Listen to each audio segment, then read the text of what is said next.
Welcome, friends, to another episode of Bramble On, our third episode in 2021, where the world of Gaia in DimQ has been on hold, frozen in time, more or less, for an entire year. Much like what happened to the Fae at the Mayor's Ball when the Fawn Witch, in human form, froze everyone. At the time, we all believed the Fawn Witch to be a villainess. However, students of Love Among the Brambles have posited the idea that, had the Fawn Witch truly been evil, she would have wiped out everyone at the ball altogether. However, she merely froze them, giving her an opportunity to do whatever it is she had in mind. That was not the case, as the human Dodd Hoskins used his human heat, the heat of his physique, to warm and thaw everyone. In homage to that heroic act, tomorrow, a local tea room will be having a spring thaw tea. In this case, a pajama party. The idea being to bid adieu to one's pajamas, get out of the house, and begin living again. For today, we address episode 15937, Mother Knows Best. In this episode, beginning with Viola as always, as we know, Lena had come to her, requesting a potion that would return Raffia's affection. How much affection was there for Raffia in the first place, one doesn't know. There was attention, but affection? Two bad seeds plotting together does not a romance make. In this episode, Lena has gone to Stalk to ask him to intercede on her behalf with Viola, to persuade her to give Lena a potion that would ensure Raffia's affections. Stalk says he could do no such thing.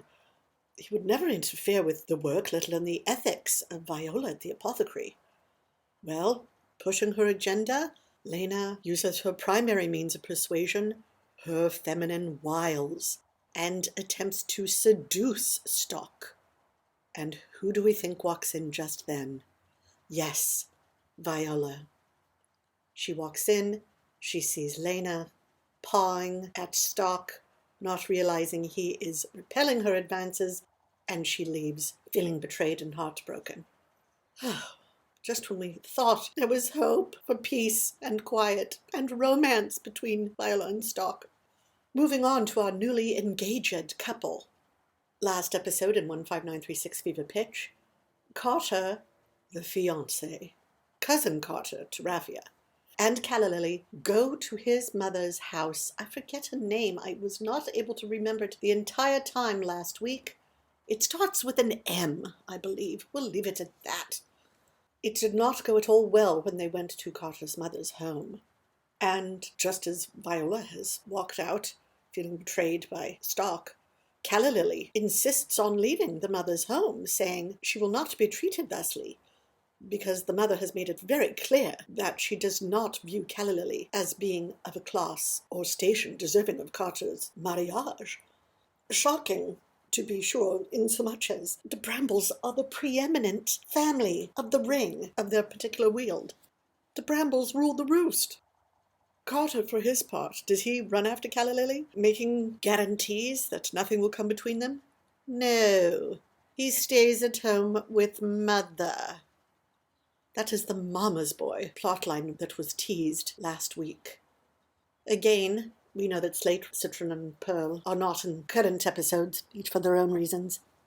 We know that Magnolia had sneaked off, or snuck off, whichever it is, to flirt with the random Randall, who had been sent to try to break up cousin Karter and Calli, presumably sent by Raffia. Now one wonders if the mother, whose name starts with an M, if she was in any way involved. This week, Magnolia comes across Brooke, who is with fever. We recall that he has been wearing a unicorn horn non-stop, and that Viola had noticed that a bit of a rash had developed around it. She'd mentioned he should look at it. He did not take well to the suggestion. Doesn't take well to any suggestions these days. Once he found out he was partially of unicorn heritage, he's been something of a prig. Well, the rash around the glued-on horn has resulted in acute illness. Brooke is with a very high fever. He is delirious. Magnolia comes upon him, and Magnolia immediately goes to Stalk's. His abode is nearby, and asks Stalk to help to carry Brooke to safety. When Magnolia gets there, Lena is on her way out. Magnolia can't help but wonder, what is she doing there? Stalk immediately goes with Magnolia, collects Brooke, carries him to Stalk's home, and then sends Magnolia to Viola to get ointment.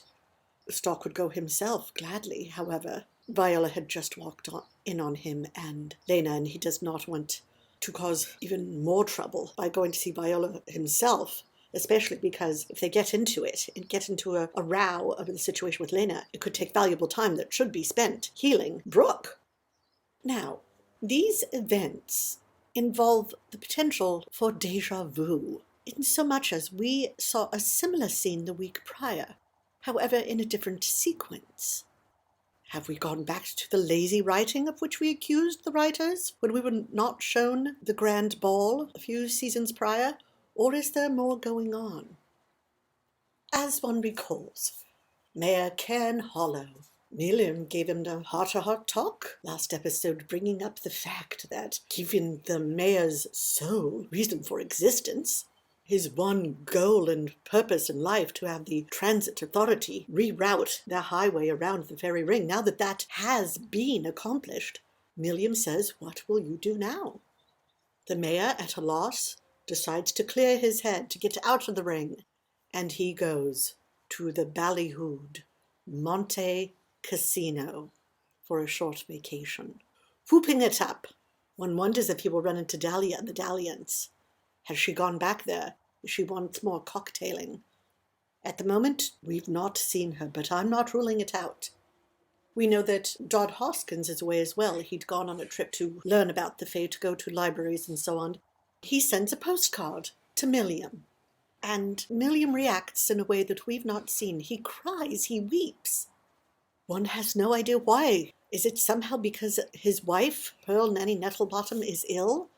Is there a sense of nostalgia? He tacks the postcard to his icebox and spends the rest of the day fishing.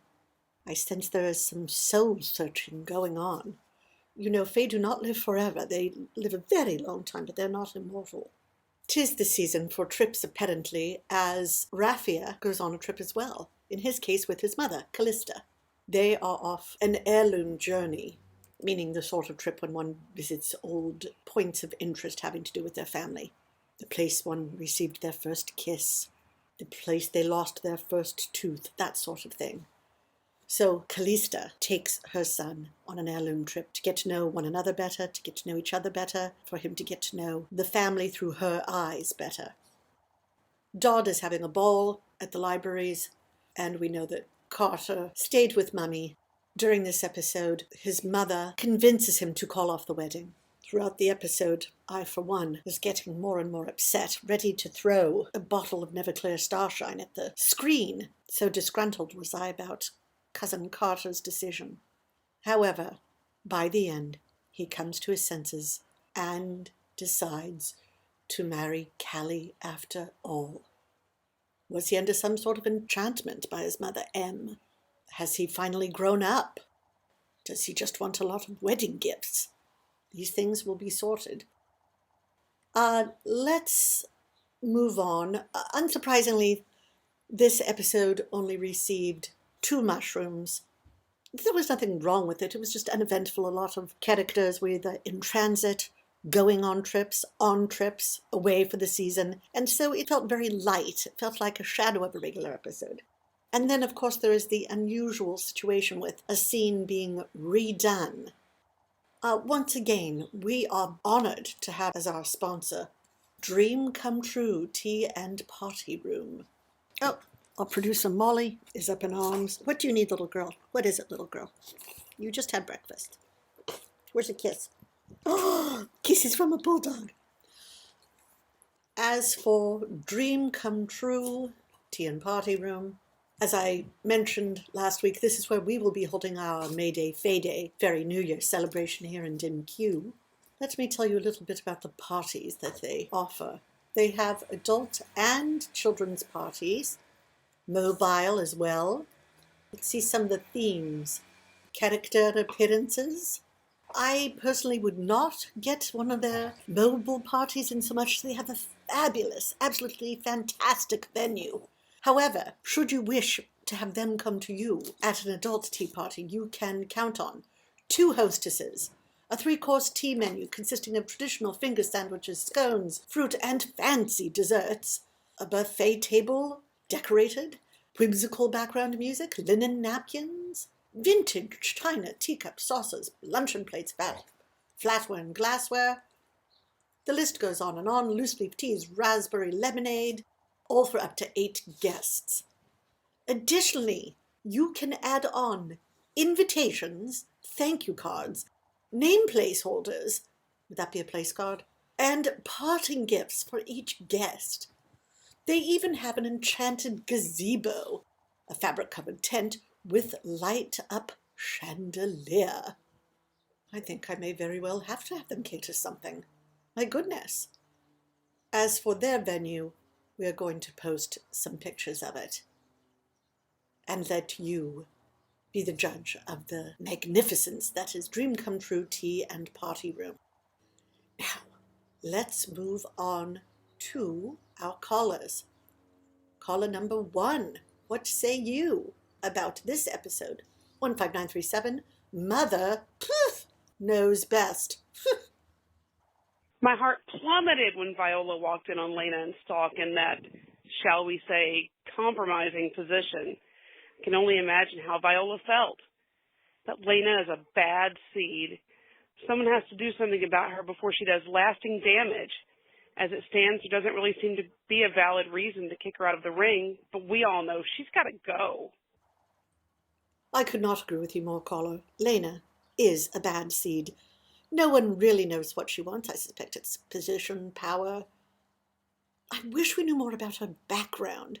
I believe that would help answer a lot of the questions that have been plaguing us. Just as we had been plagued with the question, who is the Fawn Witch? The question of what is Lena up to may be even more urgent. I don't know how they will get rid of her. As you said, there is no good reason. Those situations are so difficult when one knows someone or something is just not quite right. They can't put their finger on it. There's a flag that goes up, a red flag. Yet how on earth will they dispense with her? Once she was allowed into the ring, she's not so easily gotten rid of. Moving on to caller number 2. Karter Karter Karter. Calling off your wedding because Mommy was cranky and wants to keep you all to herself? I'm not impressed. And it was even more pathetic that you changed your mind after the fact and were crawling back to Calli. Make up your mind already. Frankly, I don't think you deserve Calli. What you deserve is the boat. Oh, absolutely, caller. I was aghast when Carter succumbed to Mummy's wishes. I believe you said what so many of us felt. Give him the boot. Supposedly he's come to his senses. We shall see. The truth is in the trifle, as they say. Whereas humans say, the proof is in the pudding, as the Fae say, the truth is in the trifle. Let's move on to caller number 3. I keep waiting for the other shoe to drop during the scene with Raffia and Kalista, for him to pull some sort of fast one. But it turns out he actually behaved and just wanted to spend some time with his long-lost mom. At least it seems that way. Now, if he stays nice like he is now, what's that going to do to the plot of the show? After all, every show needs a baddie for viewers to hate. If this keeps up, I'm just going to have to find someone else to loathe. I believe you are wise not to trust Raffia. Ever since first being introduced on the show, hundreds of episodes ago, he has been unseelie, unsavory, unkind, especially to the Brambles. However, I, like you, viewed his scenes with Kalista this episode as being true from the heart. He really was interested in getting to know his mother.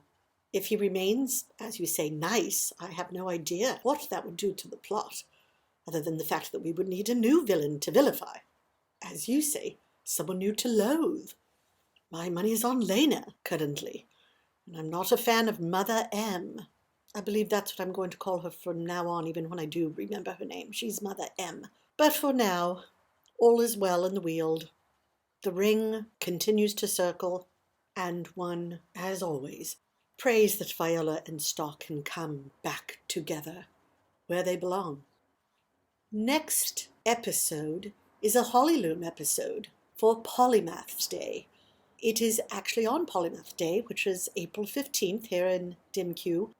It is a Plottin holiday that celebrates the birth of one Leonardo da Vinci, a Validata graduate from the Ocademy, whom those in the Plottin metal element revere as their patron saint of all a Plottin should be.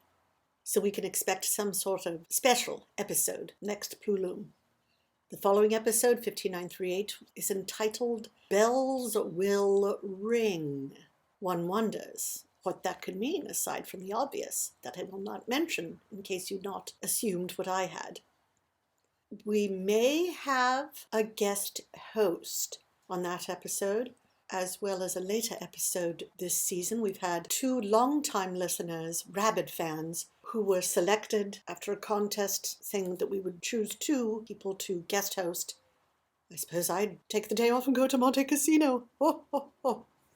But until then, we are left with these nagging questions in this not entirely satisfying episode.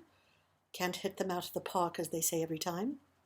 Until the Polymath episode next Plulum, I can only suggest that you bramble on. Chériste son, friends.